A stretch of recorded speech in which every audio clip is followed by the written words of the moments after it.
Letter 83, on drunkenness. You bid me give you an account of each separate day, and of the whole day too. So you must have a good opinion of me, if you think that in these days of mine there is nothing to hide.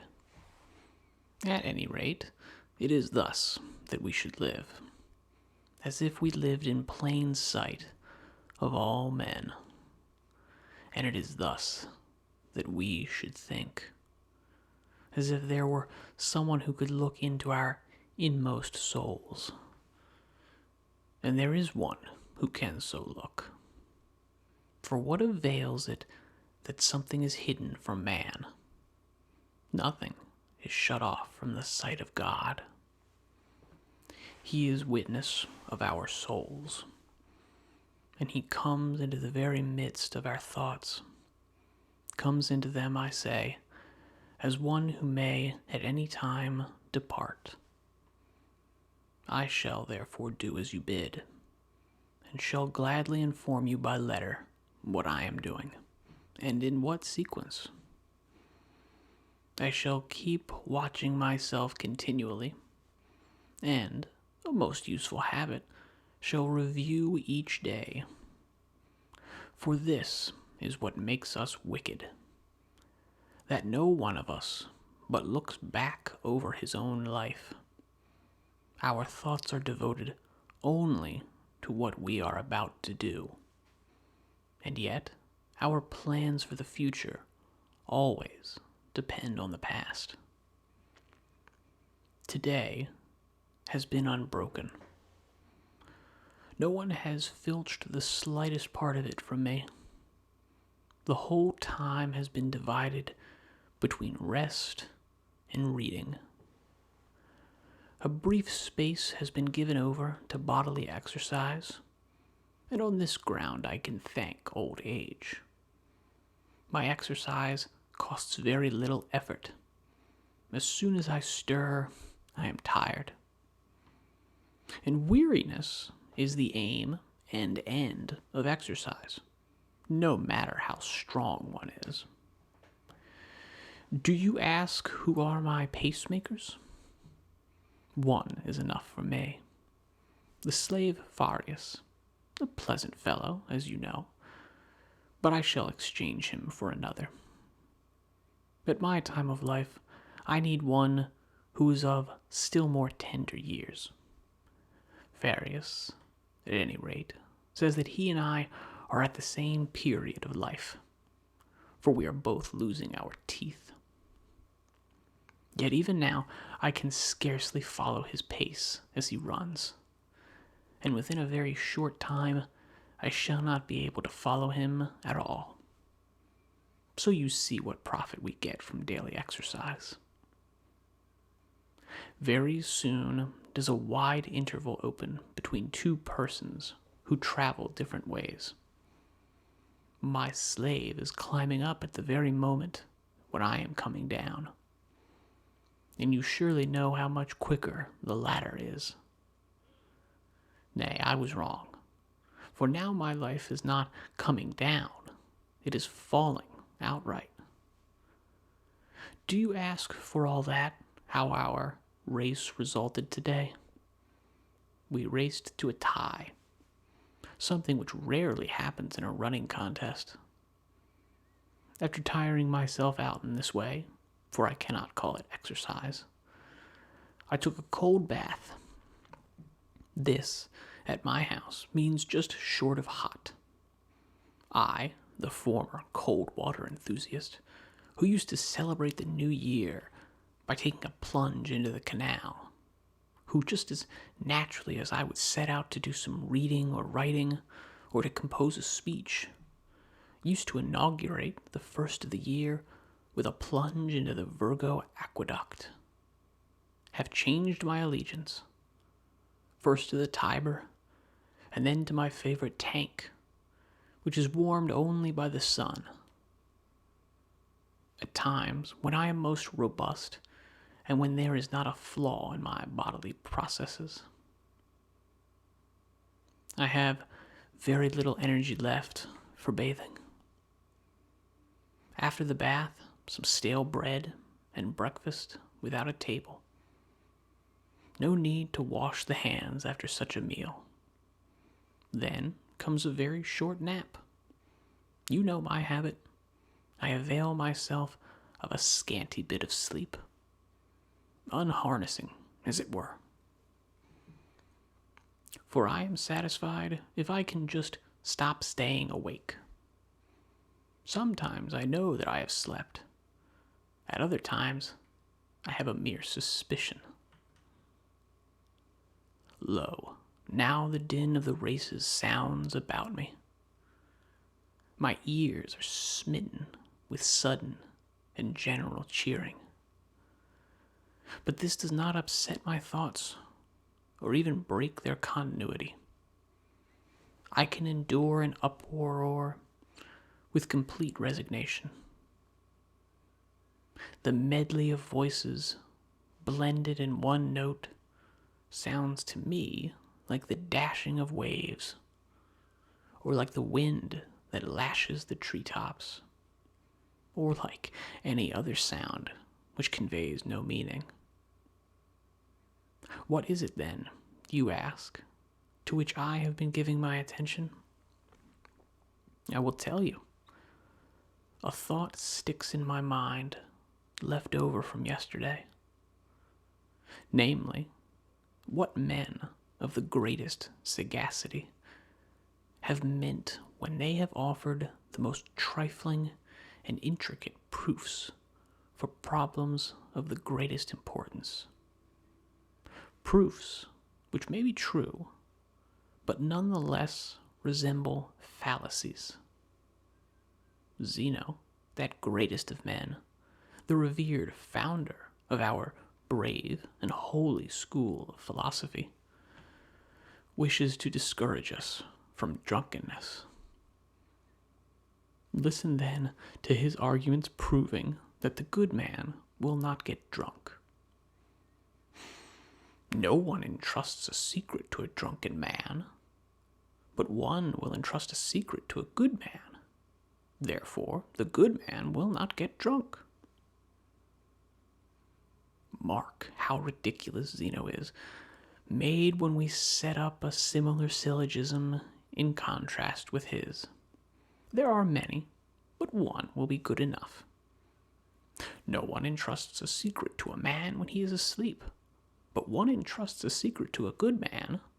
Therefore, the good man does not go to sleep. Posidonius pleads the cause of our master Zeno in the only possible way, but it cannot, I hold, be pleaded even in this way. For Posidonius maintains that the word drunken is used in two ways. In the one case of a man who is loaded with wine and has no control over himself. In the other, of a man who is accustomed to get drunk and is a slave to the habit.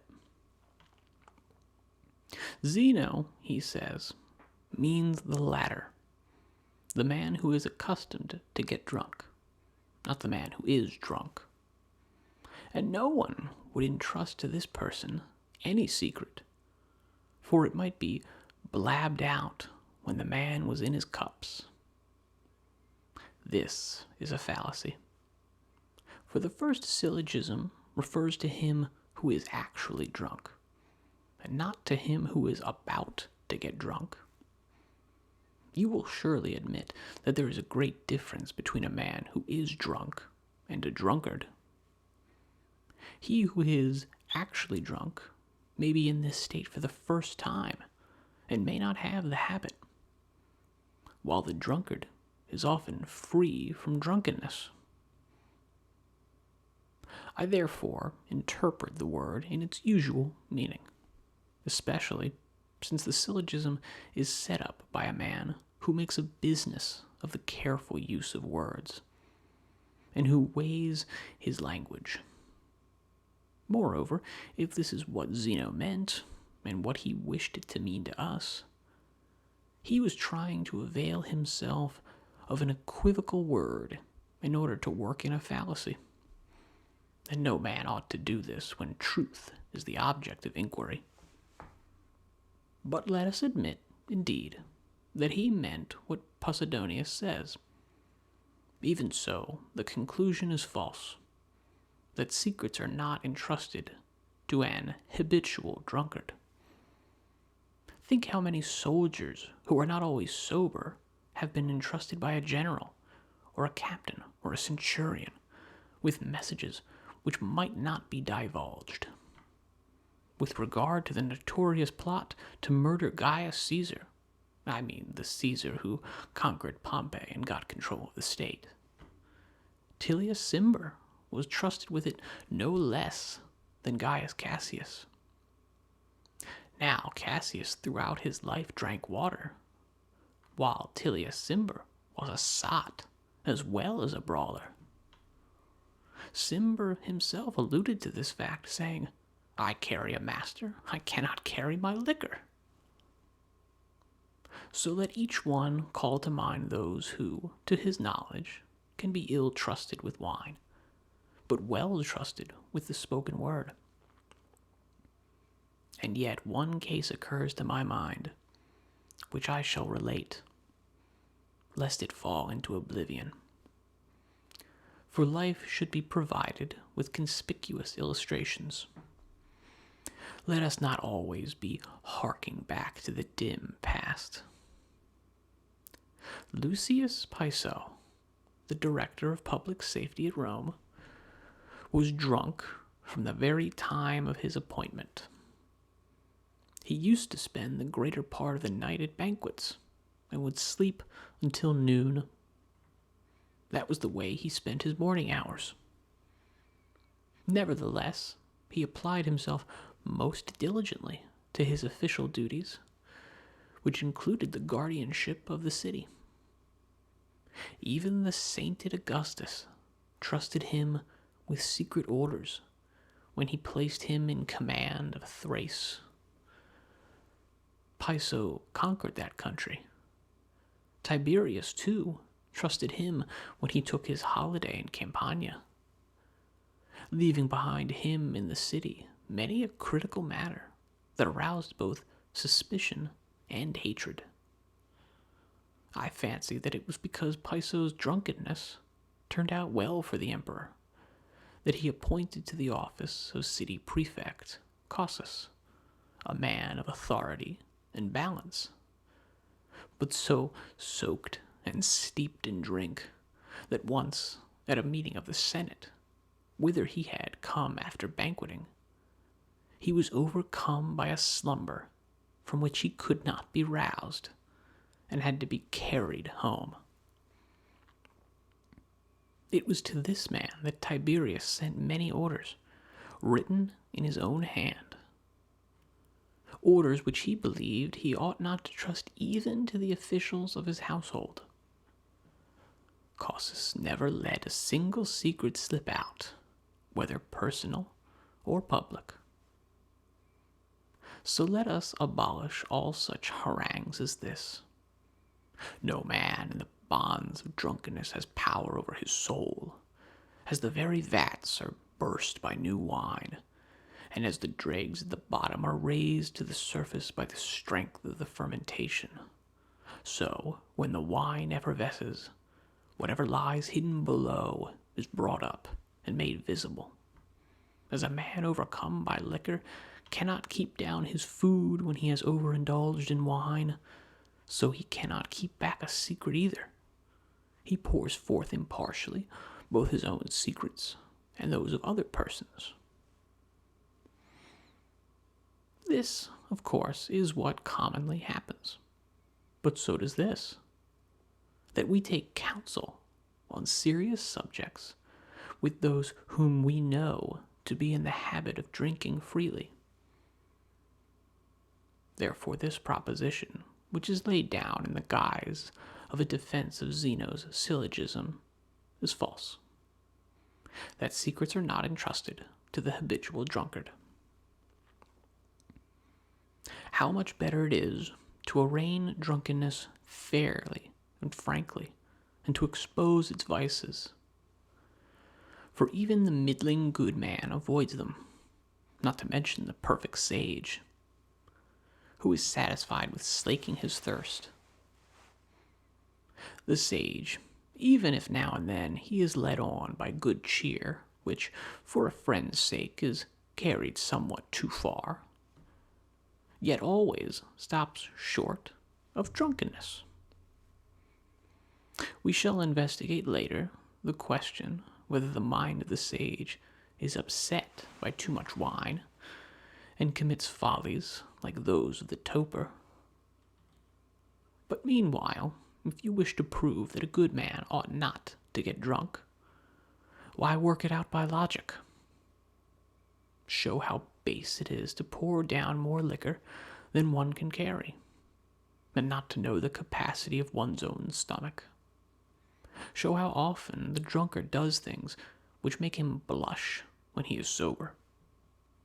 State that drunkenness is nothing but a condition of insanity purposely assumed. Prolong the drunkard's condition to several days. Will you have any doubt about his madness? Even as it is, the madness is no less. It merely lasts a shorter time. Think of Alexander of Macedon, who stabbed Clytus, his dearest and most loyal friend, at a banquet. After Alexander understood what he had done, he wished to die, and assuredly he ought to have died. Drunkenness kindles and discloses every kind of vice, and removes the sense of shame that veils our evil undertakings. For more men abstain from forbidden actions because they are ashamed of sinning than because their inclinations are good. When the strength of wine has become too great and has gained control over the mind, every lurking evil comes forth from its hiding place. Drunkenness does not create vice. It merely brings it into view.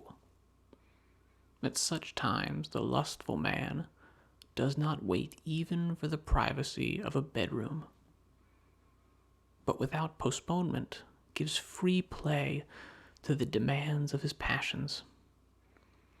At such times, the unchaste man proclaims and publishes his malady. At such times, your cross-grained fellow does not restrain his tongue or his hand. The haughty man increases his arrogance, the ruthless man his cruelty, the slanderer his spitefulness.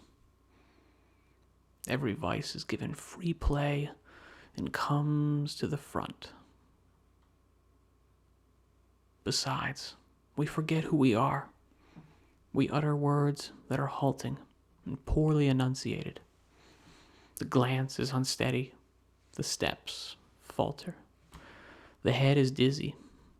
The very ceiling moves about as if a cyclone were whirling the whole house. And the stomach suffers torture when the wine generates gas and causes our very bowels to swell. However, at the time, these troubles can be endured, so long as the man retains his natural strength. But what can he do when sleep impairs his powers, and when that which has drunkenness becomes indigestion? Think of the calamities caused by drunkenness in a nation.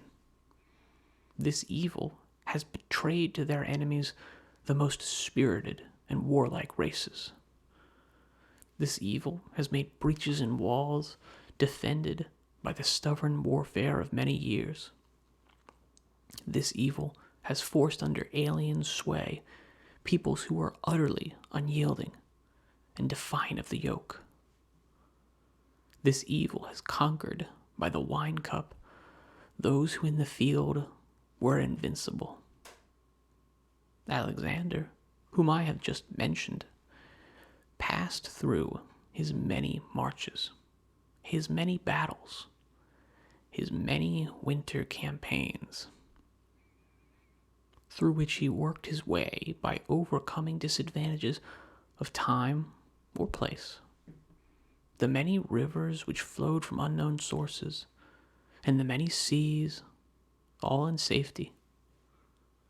It was intemperance in drinking that laid him low, and the famous death-dealing bowl of Hercules. What glory is there in carrying much liquor, when you have won the prize and the other banqueters, sprawling asleep or vomiting, have declined your challenge to still other toasts, when you are the last survivor of the revels, when you have vanquished every one of by your magnificent show of prowess, and there is no man who has proved himself of so great capacity as you. You are vanquished by the cask. Mark Antony was a great man, a man of distinguished ability. But what ruined him and drove him into foreign habits and un-Roman vices, if it was not drunkenness, and no less potent than wine, love of Cleopatra. This it was that made him an enemy of the state. This is what that rendered him no match for his enemies. This it was that made him cruel, when as he sat at the table, the heads of the leaders of the state were brought in, when amid the most elaborate feasts and royal luxury, he would identify the faces and hands of men whom he had proscribed. When, though heavy with wine, he yet thirsted for blood. It was intolerable that he was getting drunk while he did such things. How much more intolerable that he did these things while actually drunk. Cruelty usually follows wine-bibbing, for a man's soundness of mind is corrupted and made savage, just as a lingering illness makes men querulous and irritable, and drives them wild at the least crossing of their desires.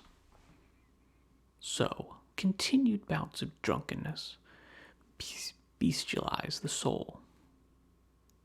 For when people are often beside themselves, the habit of madness lasts on, and the vices which liquor generated retain their power even when the liquor is gone.